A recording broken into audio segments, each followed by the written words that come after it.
On today's 51%, we bring you part 2 of our series on rape and sexual abuse. Last week, we visited the Crime Victim Services Unit of a hospital to learn about what's involved in a forensic rape exam. And a counselor told us what recovery looks like after an abuse. This week, we speak to that counselor's client about her healing journey. I'm Jackie Orchard, and this is 51%. A warning that today's program contains details and subject matter that may not be appropriate for all listeners. We're going to be discussing sexual assault for the next half hour.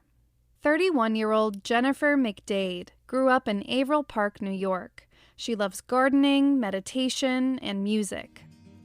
Baby, girl, worthy woman, every one of us is worthy. One of the artists that I really like is India Ari, and a lot of her music has inspirational affirmations in it. And that in itself, especially over the last year or so, has helped me with my self-confidence and believing in myself. Just saying in one of the songs, it says, "I'm ready for love." These affirmations she has practiced, like, "I'm a worthwhile woman, I'm worthy of love." McDade says she needs them because of the abuse she has endured her entire life. McDade says her father started sexually molesting her when she was young. The youngest that I've had flashbacks of is around 2 or 3.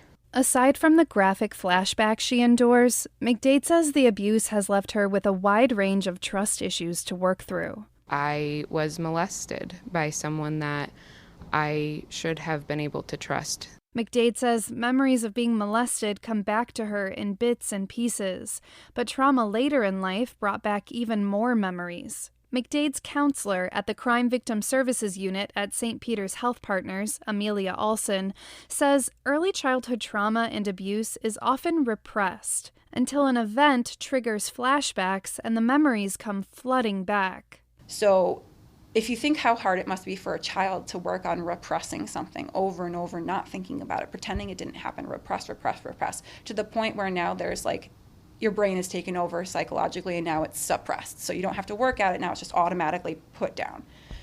Adding drugs and alcohol on top of that, like, keeps it down. But it's kind of like a spring, you know? It's like resting on a spring so that when you take the alcohol and the drugs away, it pops off. Alson says people in recovery from alcohol and substances, the majority of her clients, experience this spring-loaded memory flood the most. Folks who have been in active addiction for a long time and they trace it back to when they were experiencing abuse, whether it was in childhood, teenage years, adulthood, but mostly childhood. So then you have this poor traumatized person that has 2 very significant issues: a chemical addiction and then trauma. And because they work in concert, in order to keep the trauma down, you drink more, you use more. But what happens when you drink more, you use more? You make yourself more vulnerable to being hurt by people that you might not know. So then increase in trauma. And so when you finally arrest the addiction and you stop and you try to seek recovery, the first few things that happen while your brain is detoxing and clearing up, the weight on the spring has been removed and pop. McDade says when she was raped, the memories hit her like an avalanche.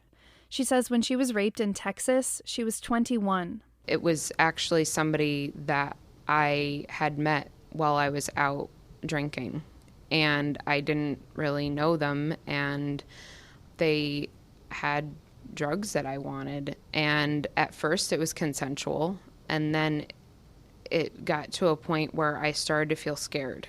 Like, there was a specific moment where I looked at them in their eyes and like it scared the life out of me. McDade says she ended up in a strange hotel room and felt completely trapped. I didn't have my phone on me. I didn't have my wallet. Like, I didn't have anything. McDade says this was when she had just moved to Houston to escape an abusive boyfriend.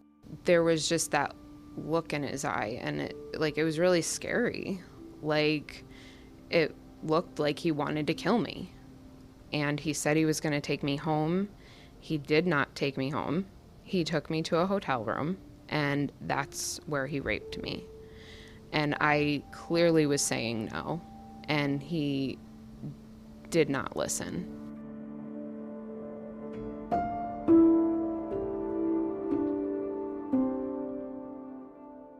McDade says the day after she was raped, the man paid for her taxi home.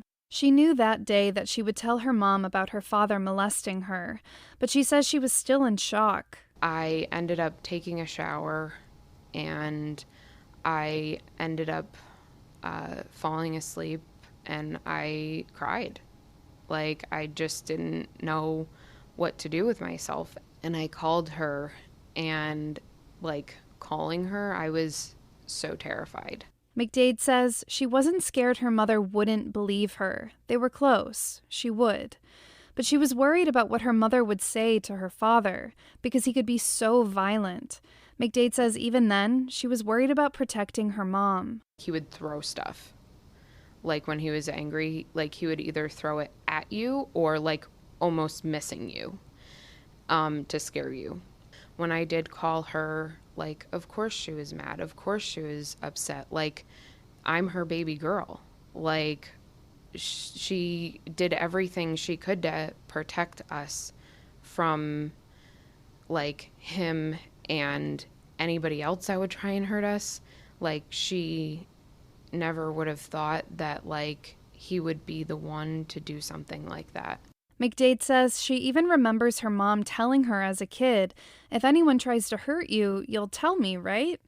McDade remembers telling her, yes, but her body was already working hard to protect her from the memories of abuse. Because if I really, like, realized what had gone on, I probably would have killed myself.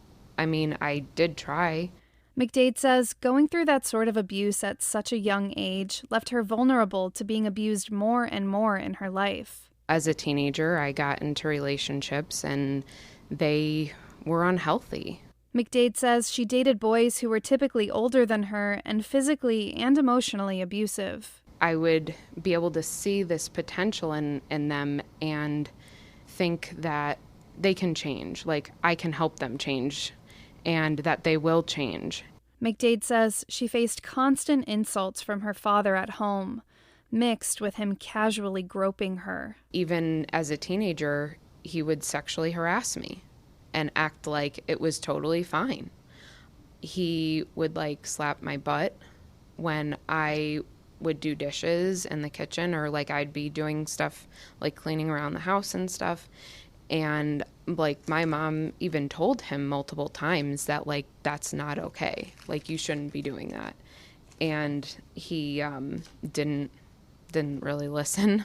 McDade says from a young age, she struggled with anxiety and depression. There was a point in time when I was, I want to say 13 or 14, where I tried to commit suicide because I just felt like I couldn't take it anymore. I didn't, at such a young age, I just felt like life was too much, and I couldn't live with myself living in dysfunction all the time and living in a home where there was domestic violence and abuse. McDade says when a boy would tell her she was amazing or beautiful, that gratification was like a new addiction for her. She wanted to feel loved. McDade says she gravitated toward men who were emotionally abusive, who often convinced her that they were all she had in the world. One of my longest relationships, other than with my husband, was one of the most abusive relationships, and it took many times for me to, like, go back and forth of, I'm going to get out of this, I'm not going to get out of this, I'm going to get out of this, I'm not going to get out of this. And really, like, I want to say, like, fighting for my own life in some instances. McDade says when she was 19 and entered into that abusive relationship, She saw red flags, but she moved in with him anyway. She says with her father grabbing at her at home and verbally abusing her, it was the lesser of two evils. Move in with this guy versus living in this, my childhood home. And I look back at it, and honestly, I really do believe that I would have tried to kill myself again if I stayed there, because it was like I was living in hell.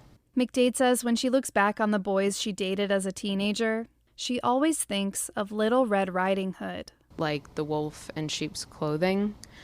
And that was definitely the case with that. And so... How old were you? I was 19, almost 20 when I got into that relationship. And I was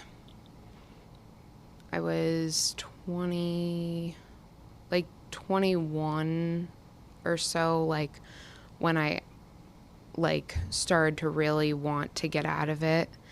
And I actually, at that time, later in the year, it was October of 2011. And I broke up with him, and I actually took a job before I broke up with him, and that with that job there was the possibility to move. And so I jumped on it because I was like, if I'm really going to get away from this relationship, I have to leave. I have to get out of the state. I need to move. And so I did. I moved halfway across the country, and I was very naive now that I look back on it, and thinking that I could get away from him. I could get away from the situation. And in some respects, maybe I could have if I fully let go of the situation, but I didn't. There was still a part of me that held on to that relationship. McDade says even after she got a new job and moved away to Texas, she kept getting pulled back into the relationship. He was trying to manipulate me. We were having an argument, and I was telling him, I'm going to leave. And he was like, no, you're not. You're safe here. You're safe with me. You can't trust your mom. You can't trust I couldn't trust all the people that had been there for me. He was trying to instill doubt into me, which he had done many times over. And it would be in the slightest things sometimes. And I think I'm not the only one where there were times where it was like he would try and build me up just to break me down again. And it's not a pattern that I'm unfamiliar with, because in the household that I grew up in, that's what I grew up with. That's what my mom went through. That was what my siblings went through. That's what I went through, where we would be built up or I would build myself up, really, just to be knocked down again, and being told that how I felt didn't matter, and what I had to say didn't matter, and anything that I did didn't matter, because the person that was saying those things was hurting, and hurt people. McDade says being caught in the cycle of one abusive relationship after another, she spiraled into addiction. McDade says she grew up watching family members addicted to various substances and always wondered, what is it about this drug or what is it about alcohol that they love more than me? She says around the age of 15, she dove in to find out. It was all of a sudden it hit, and I was like, wow, I don't have to think. I don't have to think. I don't have to feel. I can just be happy.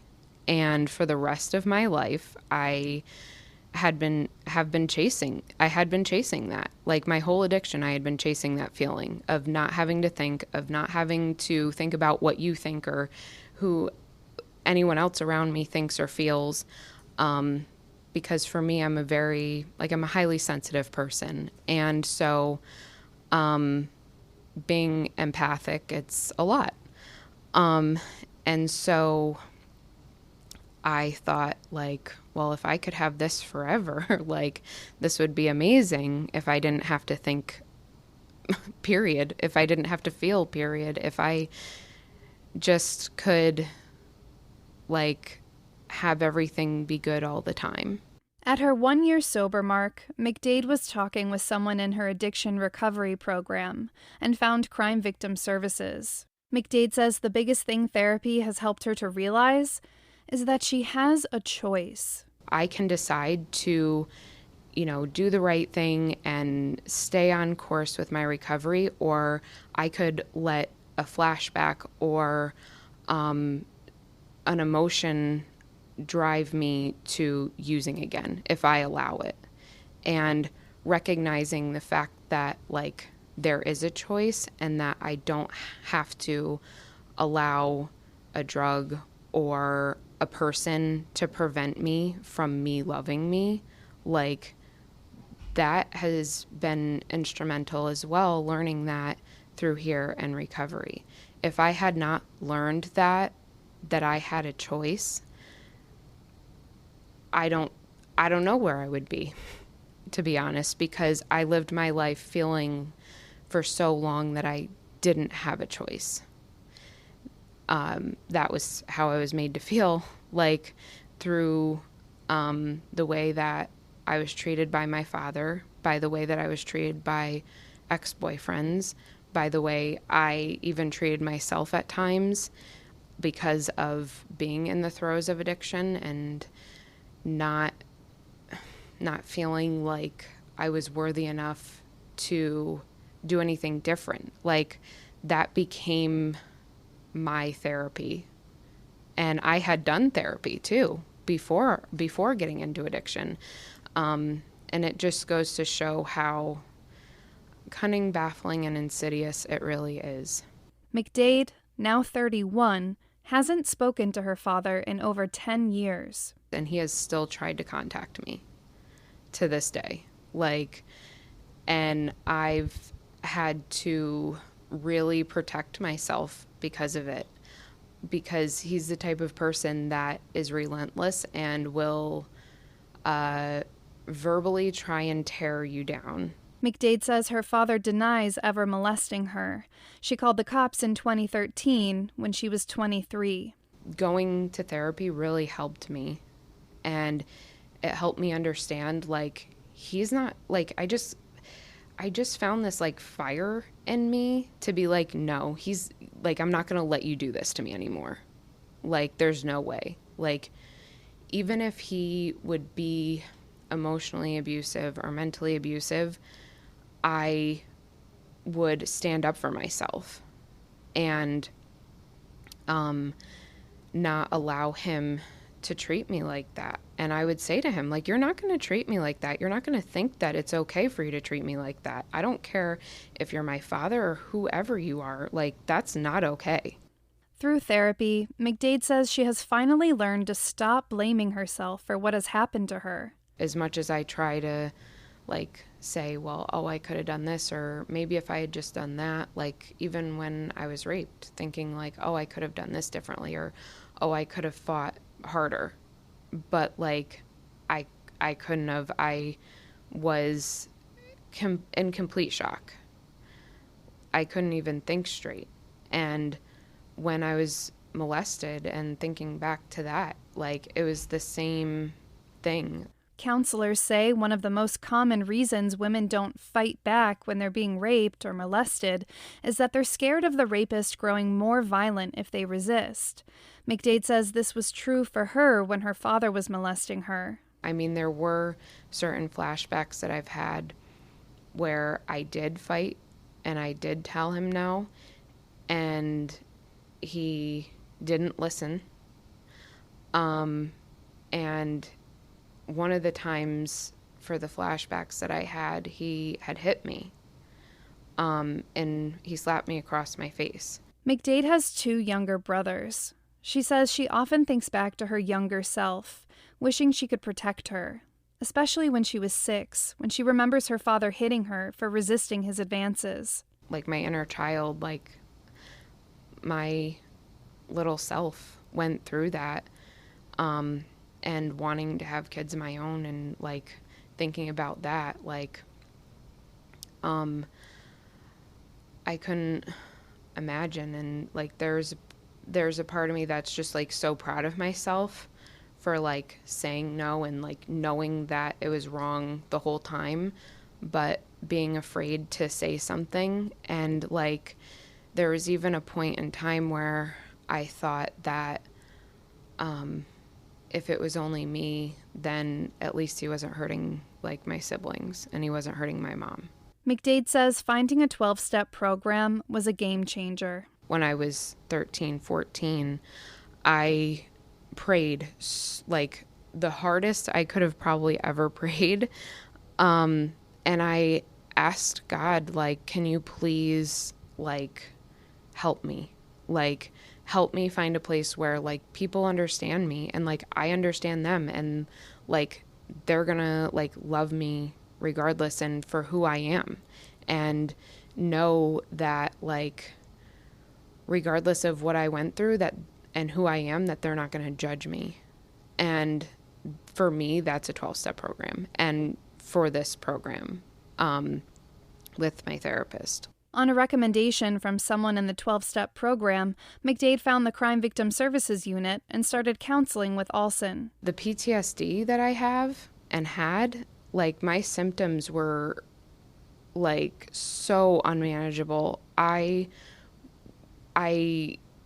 couldn't really even, like, be close to anyone, even my husband. Like, I didn't want anybody to give me a hug. I didn't want anyone near me. Like, I just wanted to be completely alone. And at the same, like, that's what I was saying. But inside I was feeling like I just want love. Like, I want somebody to love me. I want somebody to hold me. And my husband would and my family members would, but I just didn't feel it inside. And, like, that was the missing piece, was me feeling that inside. And, like, finally, like, once again, being confronted and asked, like, do you want help? Alson says you need to find the right time to seek help, but don't fool yourself into thinking that enough time will pass for your trauma to just float away. The sad thing about trauma is that it's not going anywhere. So for those individuals who are steadfast in avoiding it, I want you to know that that is a hallmark symptom of PTSD, and also it makes it very challenging to figure out when is the right time. McDade says when she first started counseling, she wished it didn't have to be a process with several steps of peeling back layers of her trauma. She wanted to just rip off the Band-Aid, face it all at once, and be done with it. Be magically all better. She told her counselor this. Even before I could fully finish my sentence, she was like, don't say that. Like, please don't say that, because that is there to protect you. I know it may feel like you want to know everything right now, but you'll come to see that you'll be grateful that your wish was not answered. And when I look back and all the stuff that has come to light for me, I am, like, abundantly grateful that I didn't, because it would have killed me. McDade has been in therapy for about 5 years and in recovery for about 6. McDade wants other women who have been abused to know that they actually are going to be okay. No matter what has happened in the past or even what's happening currently, that you're going to get through it.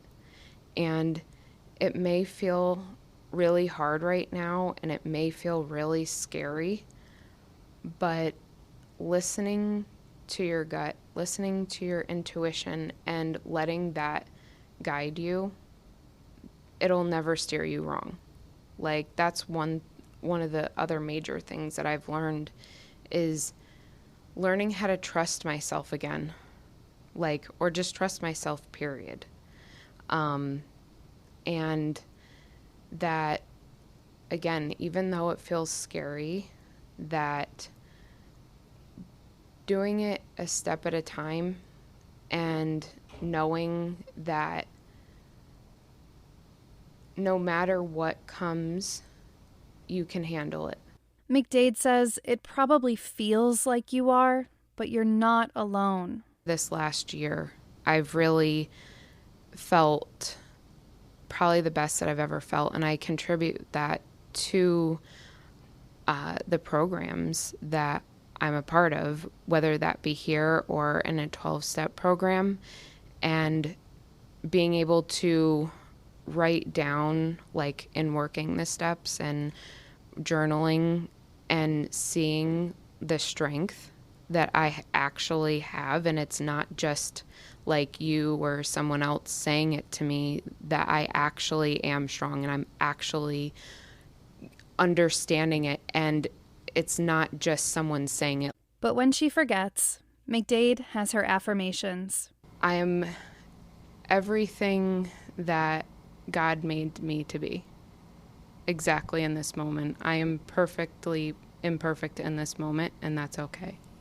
McDade adds one more thing. If nobody's told you that they love you, that I love you, because I know for myself going through that, feeling like I was unloved, even though other people did love me, I needed to hear somebody say that I was loved. And hearing it from my mom, hearing it from other people, it just didn't measure. But in time it will. Every one of us is worthy. Baby girl, worthy woman, every one of us is worthy. Remember that you're a wonderful, worthwhile woman. Thanks for joining us for this week's 51%. Thanks to our story editor, Ian Pickus. Thanks to Tina Rennick and Liz Hill for production assistance. Our executive producer is Dr. Alan Shartok. Our theme music is Lolita by Albany-based artist Girl Blue. 51% is a national production of Northeast Public Radio. If you'd like to hear this episode again or share it with your friends, sign up for our podcast or visit WAMC.org. And don't forget, follow us on Twitter, Instagram, and Facebook at 51% Radio. I'm your host, Jackie Orchard. Until next week, remember, the future is fearless.